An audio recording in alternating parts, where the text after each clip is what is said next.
गो stocks India के founder Rakesh Arora साहब हमारे साथ कार्यक्रम में हो रहे हैं शामिल, जो 25 साल से ज़्यादा का लंबा गहरा अनुभव बिजनेस और कैपिटल मार्केट्स का रखते हैं और मैक्वायरी के हेड ऑफ रिसर्च के तौर पर लंबे समय तक अपनी सेवाएं दे चुके हैं। आपने बीटेक किया है आईआईटी वाराणसी से माइनिंग और मिनरल इंजीनियरिंग में, और यही वजह कि हिंदुस्तान में जितने एक्सपर्ट्स, जितने एनालिस्ट और जितने बाजार के दिग्गज मेटल और माइनिंग सेक्टर को ट्रैक करते हैं, उनमें सबसे ऊपर नंबर 1 जिनकी सबसे ज़्यादा ओपिनियन रिसर्च की अहमियत है वो राकेश अरोड़ा साहब है।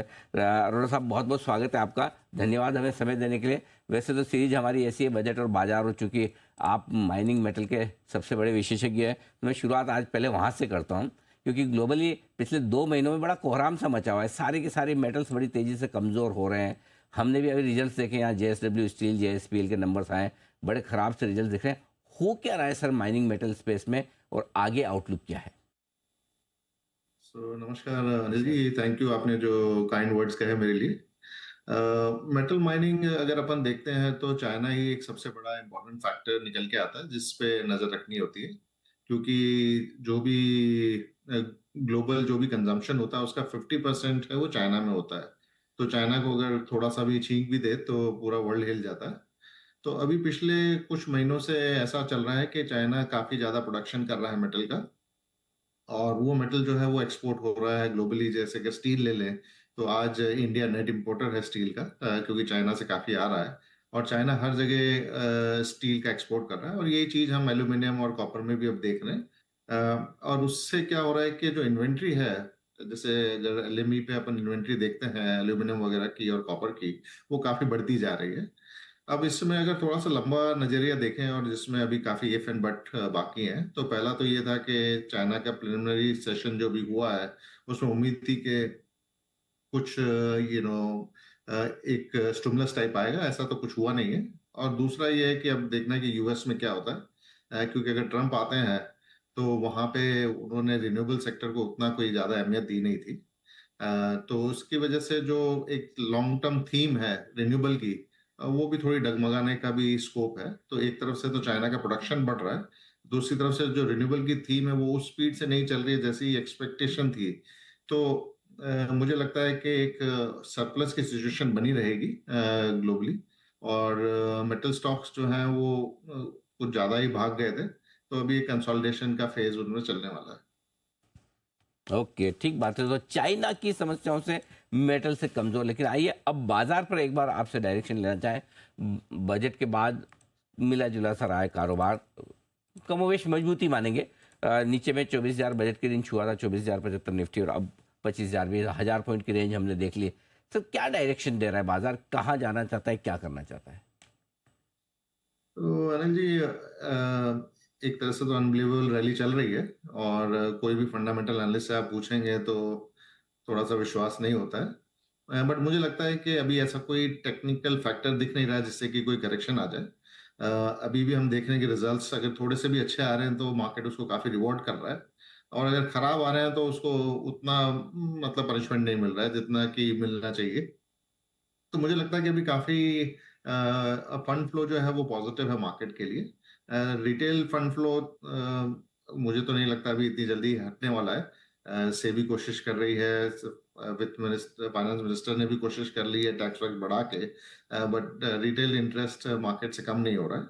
और आगे जाके हम उम्मीद करते हैं कि एफआई इनफ्लो भी थोड़ा बढ़ेगा, क्योंकि इंटरेस्ट रेट कट्स आज होगा या सितंबर में होगा, लेकिन होना तो तय है। क्योंकि इंटरेस्ट रेट्स, इन्फ्लेशन काफी ढंग से कम हुआ है, और सारे इंडिकेटर बोल रहे हैं कि इन्फ्लेशन वो 2% की ट्रैक पे है। तो इंटरेस्ट रेट कट आएंगे तो क्या होता है कि एक रिस्क ऑन ट्रेड आता है ग्लोबली, और रिस्क ऑन ट्रेड में पैसा जो है वो डेवलप मार्केट से इमर्जिंग मार्केट में आता है। अब इमर्जिंग मार्केट में जो मेन दो जो इकोनॉमीज हैं, चाइना है, इंडिया है। चाइना के मुकाबले हम लोग काफी स्टेबल और अच्छे दिखते हैं, तो मुझे लगता है कि हमारा शेयर थोड़ा ज्यादा रह सकता है इनफ्लोज का। तो अगर रिटेल इन्वेस्टर टिका हुआ है और एफआई इनफ्लो बढ़ने की उम्मीद है इन अगले कुछ महीनों में, तो मार्केट का यहाँ से नीचे जाना भी मुश्किल लग रहा है। फ्लोज मजबूत है, मार्केट के नीचे जाने की संभावनाएं हो रही है कम, और ज़्यादातर बड़ी ट्रिगर्स आ भी चुके हैं, और उसके बाद एक्शन भरपूर बनता हुआ दिख भी रहा है। लेकिन इसके साथ ही साथ चूंकि अब बड़ी इवेंट हमारे यहाँ निकल चुकी है, अर्निंग्स पर फोकस करें। जो कंपनियों के नतीजे इस तिमाही के आए हैं, कहाँ आपको नतीजे पसंद आ रहे हैं, कहाँ आपको लग रहा है थोड़ा मामला कमजोरी का है? सो अनिल जी, थोड़े मिक्स से रिजल्ट्स आ रहे हैं। ऑब्वियसली मैन्युफैक्चरिंग में अच्छे रिजल्ट्स आ रहे हैं। बैंकिंग सेक्टर में हमने देखा तो कुछ कंपनियां बेटर कर रही हैं, कुछ खराब कर रही हैं। तो ओवरऑल रिजल्ट्स तो इतने कोई ज्यादा मजबूती के नहीं है, मिक्स से रिजल्ट है और उतनी अर्निंग्स ग्रोथ नहीं आ रही है। बट मुझे लगता है कि जहां जहां पे भी एक अर्निंग सर्टेनिटी है लॉन्गर टर्म को लेके, मार्केट उन स्टॉक्स को लेके काफी निश्चिंत है। तो वो थोड़ा बहुत अगर खराब भी रिजल्ट आ रहे हैं तो उसको इग्नोर कर रही है। तो मुझे लगता है कि अगर हम अगले कुछ महीनों का अगर व्यू लें, तो फाइनेंशियल सेक्टर एक मुझे लगता है कि जिसके अंदर नतीजे ठीक ठाक से हैं और वैल्यूएशन काफी कम है। तो मुझे लगता है कि एक नेक्स्ट सपोर्ट अगर एफआई अगर बाय करने आते हैं इंटरेस्ट रेट कट के मद्देनजर, तो मुझे लगता है कि फाइनेंस सेक्टर आउट परफॉर्म कर सकता है।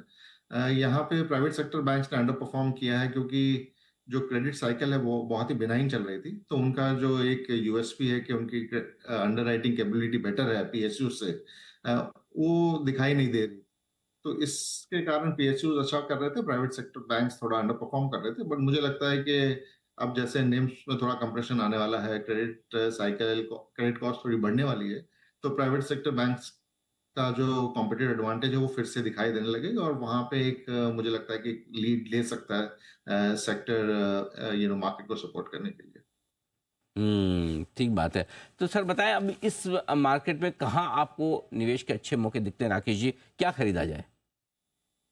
सो अनिल जी, अगर अपन बजट और अर्निंग्स और जो इंटरेस्ट रेट कट से अगर अपन कुछ क्लू लें, तो मुझे लगता है कि गवर्नमेंट भी चाह रही है कि आम आदमी के पास थोड़ा ज्यादा पैसा जाए।